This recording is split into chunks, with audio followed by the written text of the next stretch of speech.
Então vamos lá? Hoje a Apple está estimada em 4,54 trilhões de dólares de valor de mercado. Se você abrir aí agora, você vai identificar esse valor. A gente está falando de mais de 2 vezes o PIB do Brasil. É mais do que todas as nossas empresas da Bolsa somadas várias vezes aqui. Então, uma empresa gigantesca que se valorizou incríveis 181.558% desde que ela chegou na Bolsa, valendo aí $308 por ação. Mas o que está em jogo agora e por que a Apple pode acabar perdendo um controle de parte expressiva do seu negócio? É isso que a gente vai trocar a ideia nesse vídeo aqui para tentar te mostrar. Então, a primeira coisa que a gente precisa compreender é como que a Apple construiu um jardim murado, né? Lá na primeira apresentação do Steve Jobs, quando ele coloca no ar o iPhone 1, é onde ele mostra todas aquelas coisas, um telefone, tal que, tudo aquilo virando um único produto, né? O iPad, etc. As pessoas não conseguem acreditar no quanto aquilo era disruptivo e no quanto aquilo mudaria o negócio para sempre. Inclusive, o Steve Jobs já tinha ouvido, né, que o mundo caminharia para isso do Bill Gates. Eles fazem uma entrevista, é a última entrevista, acho que tem os dois juntos, e nessa entrevista perguntam para o Bill Gates para onde que ele acha que o mercado de informática vai evoluir, né? E ele diz que em breve as pessoas não estariam mais utilizando seus computadores pessoais, elas teriam um computador de bolso. O Bill Gates não dá muita atenção para essa ideia que ele tem, mas o Steve Jobs ele presta bastante atenção. Acredito que naquela época já estava, né, bem acelerado o desenvolvimento do iPhone, ou pelo menos tivesse começado, porque ele meio que toma um susto do Bill Gates falar aquela frase, dá pra ver que ele se assusta, ele faz assim e fica pensando um pouco e concorda, né, com o Bill Gates, e dali aquilo muda completamente, né? Naquele momento onde eles mostram um celular que naquela época o BlackBerry dividia metade da tela e você tinha que usar as teclinhas, e a BlackBerry era uma das empresas de tecnologia mais valiosas, né, do mundo, inclusive vale a pena você assistir o filme, né, da BlackBerry para você entender como que ela vai do sucesso extremo para quebra, né, com um sistema de mensagens que eles tinham inventado, que ficou bem jovem e tal.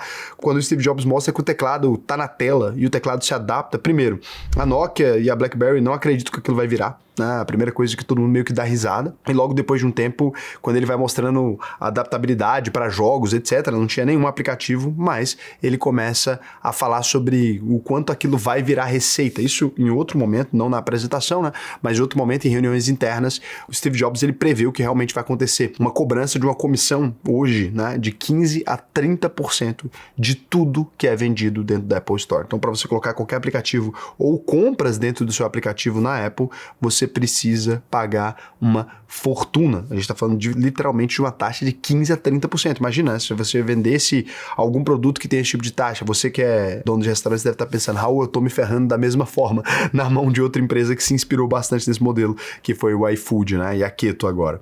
Então a briga global não é sobre quem tem o melhor sistema, o melhor celular, é sobre esse sistema fechado de pagamento. E agora o que começou a acontecer depois disso? Bom, antes de mais nada, antes da gente continuar essa história, quem é Sardinha Raiz já deixou o like na confiança antes do vídeo começar, mas se você não é um Sardinha Raiz ainda e tá gostando, é a hora de você deixar aquele seu likezinho. Mas assim, se você estiver gostando do vídeo, ou se você gosta desse tipo de conteúdo, senão não adianta se inscrever nem nada, porque depois eu vou te notificar dos vídeos, você não vai clicar, não vai ajudar o canal, né? Então é se você gostou mesmo. E aí a gente tem aqui, né, um caso jurídico, que é o caso da Epic Games, que é aquela empresa dona do Fortnite, acho que todo mundo conhece, né? Um joguinho bem famoso aí. Em 2020, a Epic Games, ela criou um pagamento próprio no Fortnite. A Apple baniu o jogo e virou um processo gravíssimo. A Apple liberou links externos pro Fortnite ali, mas criou uma taxa de 27% que inviabilizava qualquer tipo de alternativa, né? Dava na mesma do que fazer por dentro ali. Em dezembro de 2025, o Tribunal de Apelações condenou a Apple por desacato e as cobranças agora só podem refletir custos reais, ou seja, a Apple perdeu esse primeiro processo aqui. E aí a gente vem para a Europa, que tem uma regulação um pouco mais dura. O Digital Markets Act, né, o DMA, obrigou a Apple a aceitar lojas de apps concorrentes no iPhone. Tipo, cara, vou ter que colocar uma Play Store aqui dentro e se eu quiser eu vou poder. E além disso, cobrou uma multa deles de 500 milhões de euros caso eles bloqueassem links para assinaturas mais baratas. O caso do Spotify, por exemplo, né? O Spotify não tem assinatura por dentro do iPhone, não sei se já percebeu, você tem que abrir um site e ir lá e assinar. Se eles bloquearem esse link, eles vão pagar 500 milhões de euros aí. E a resposta da Apple foi uma nova taxa de 5%, que é chamada de Core Technology Commission, né? E bloqueio do Apple Intelligence na Europa. E aí esse cerco foi se espalhando pelo Japão, Estados Unidos e Reino Unido. O Departamento de Justiça dos Estados Unidos fez um processo ali contra a Apple por monopólio no mercado de celulares. Lembrando, lá atrás, né, a Microsoft teve que investir na Apple porque ela foi acusada de monopólio no departamento de computadores, tá?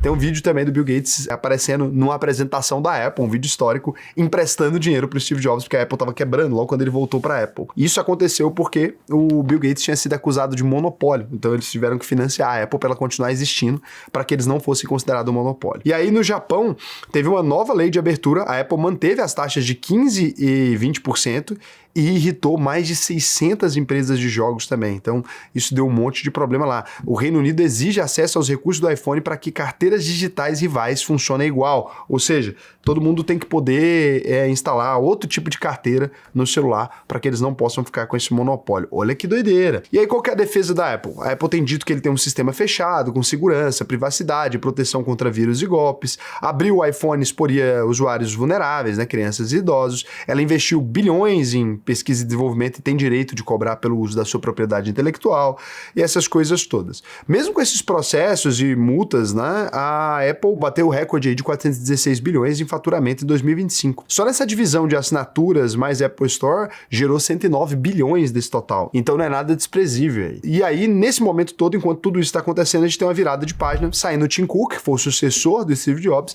e entrando o John Ternos, que assume como CEO em 1º de setembro de 2026, com foco em inovação e IA.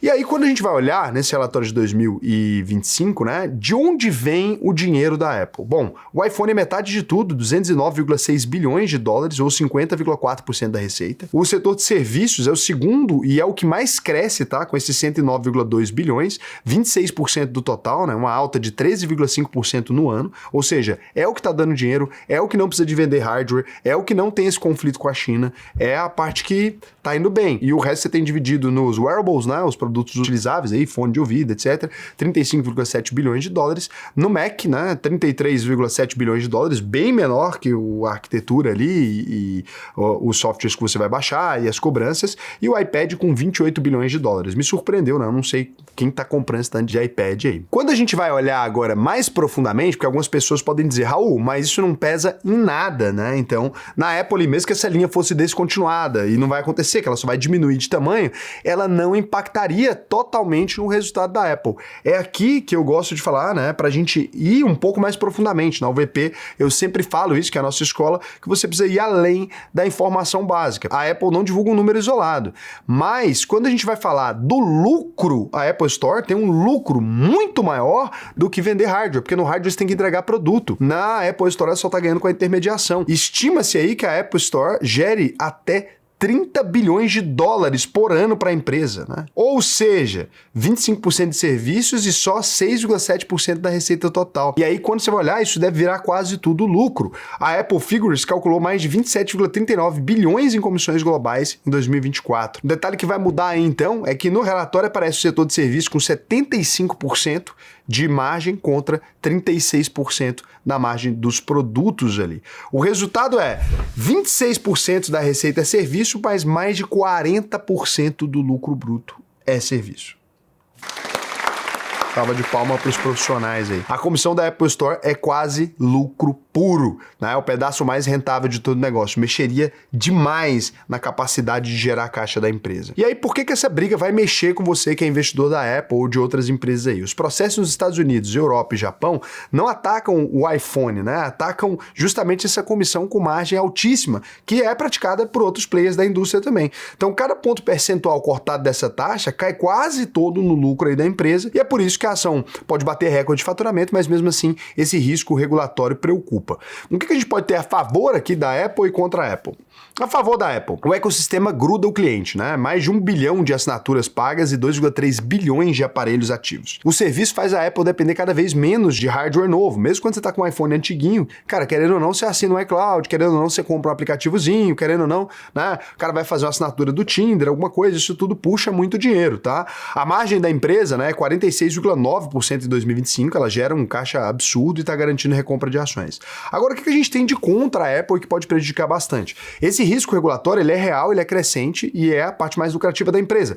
Tem uma dependência do iPhone na empresa que é metade da receita no mercado extremamente maduro e que fica difícil para ela criar outro produto que vai gerar uma loja tão rentável, alguma coisa nesse sentido.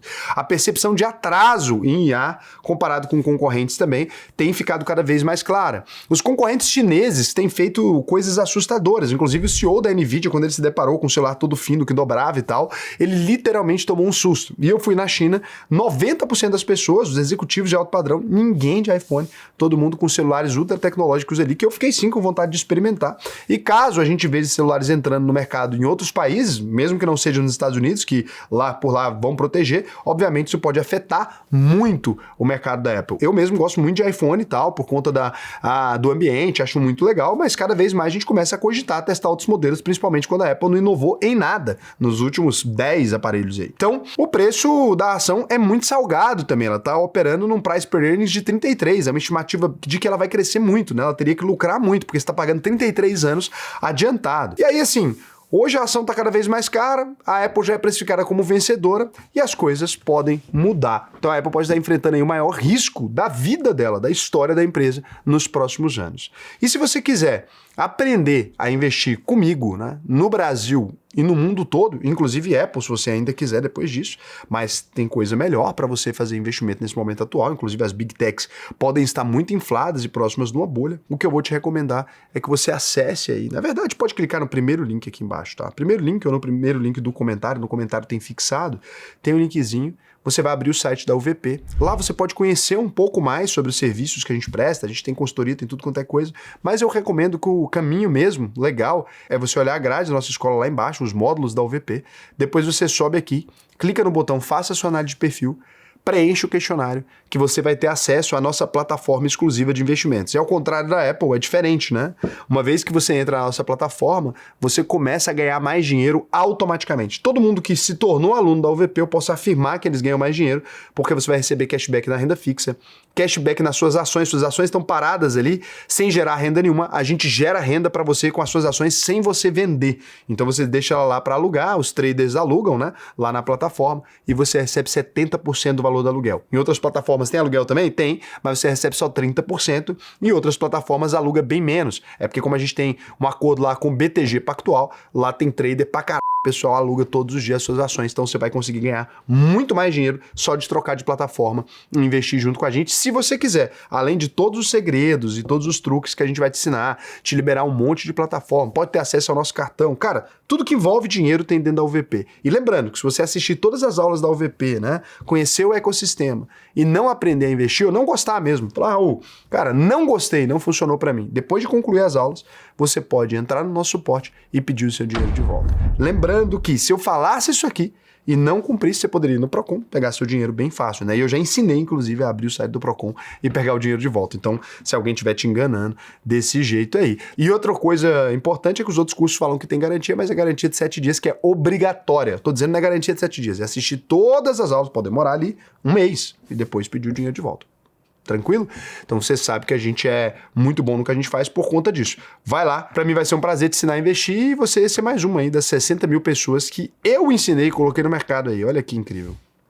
Então, deixa eu verificar aqui se vocês comentaram alguma coisa para eu gravar. Então aqui tem o Douglas, né, que comentou: onde pago por esse conteúdo? Não acredito que assisti tanta informação valiosa gratuitamente. Obrigado, amigo. Ele falou isso no vídeo do que mais quebra empresário no Brasil. Bom, você pode se tornar aluno e lá não só você vai pagar, mas vai receber um conteúdo muito melhor.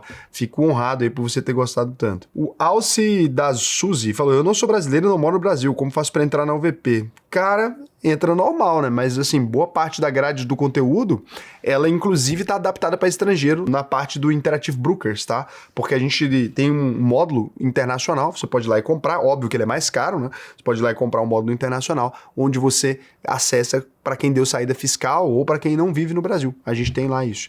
Raul, eu quero investir no exterior, não é isso, tá? No exterior a UVP básica ensina, o internacional é para quem mora fora do país. Por que acha melhor investir na bolsa do que construir kitnet? Eu não sei que hora que eu disse isso para você, mas na verdade, são coisas diferentes, né? Construir kitnet, você vai ter um trabalho de gerir as kitnets, etc. Quando você está falando de bolsa, é renda passiva. Imagina que eu tivesse que pegar 200 milhões de reais, ou sei lá, ou mesmo trabalhar no dia a dia e mexer com construção de kitnet. Não faz sentido, né? Estou lá advogado, aí no dia a dia eu estou livre mexendo com construção de kitnet no meu tempo livre. Pô, gente, não faz sentido. Ao mesmo tempo que não vai ter a mesma valorização, né? Imóveis não se valorizam tanto quanto ações de boas empresas. Achei um kitnet que se valorizou igual a Apple aí. Não tem, né, gente? Então, é isso. Beijo pra você. Eu nunca fiz essa comparação aqui.